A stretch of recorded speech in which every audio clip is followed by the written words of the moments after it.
يلا يا بوجي، يلا يا لمطم، نقعد سوا هنا نفتح قلوبنا.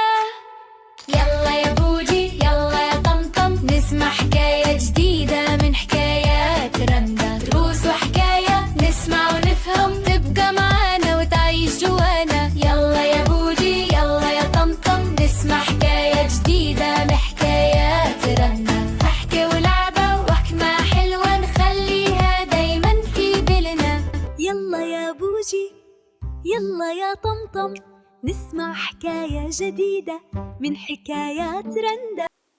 حبايبي الحلوين، بوجي وطمطم متعودين لما يرجعوا من المدرسة يحكولي اللي حصل في يومهم، علشان احنا أصحاب وعيلة اتعودنا على الصراحة وإننا نشارك بعض في كل تفاصيل حياتنا. وحبيت انتوا كمان تشاركونا وتكتبولنا ايه اللي انتوا اتعلمتوه من الحكاية. بداية الحكاية كانت مع صاحبهم بكار في حصة القراءة. الحصة دي بالنسبة للأولاد هي الحصة المرعبة، علشان الميس كانت بتختار ولد من الأولاد إنه يقوم ويقرأ قصة من قصص القراءة المتحررة. فوقع الاختيار على صاحبهم بكار، وهنا كانت الصدمة. بكار كان ذكي جدا، وكان بيحفظ بسرعة وبيحل المسائل الحسابية بطريقة مسهلة وسريعة، وكان بيعشق الرسم. كانوا بيسموه العالم الصغير. فاختارت المس رواية من أجمل الروايات الموجودة في مكتبة المدرسة للروائي المبدع تامر صفر، رواية بعنوان تذكرة مترو، بتحكي قصة من قلب قصة. فلما ابتدى بكار يقرأ كان بيغلط كتير كعادته، فأصحابه كانوا بيضحكوا عليه، لكن هو كان ذكي وكان بيحاول مرة واتنين وتلاتة، وكانت الميس بتشجعه على كده. كانت بتشجعه انه ميتأثرش بأفعال اللي حواليه، وده بيخليه يعمل اتزان نفسي لأعصابه. ما كانش بيغضب ولا كان بينكسف من غلطاته، كان بيحاول أكتر ويشجع نفسه أكتر.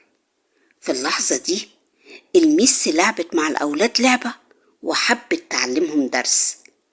طلبت من كل ولد إنه يرسم لوحة، وفي نهاية الحصة جمعت اللوحات وعملت بيهم معرض سمته لحظة تمييز.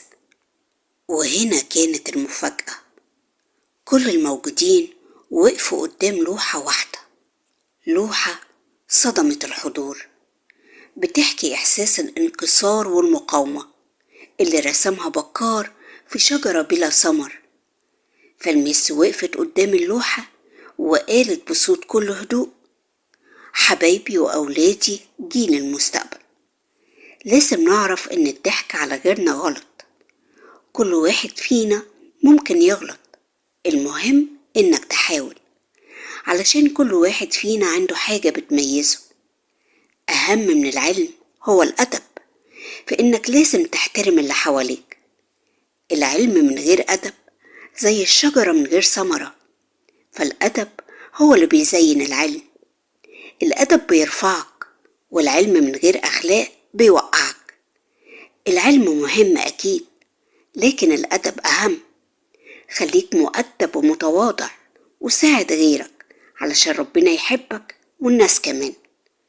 في الوقت ده كل الأولاد راحوا لبكار واعتذروا له، وتعلموا إنهم لازم يحترموا اللي حواليهم، وإن كل واحد فيهم في حاجة بتميزه.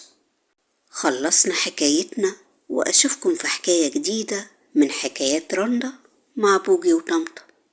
يلا نقول لأصحابنا باي باي ورمضان كريم.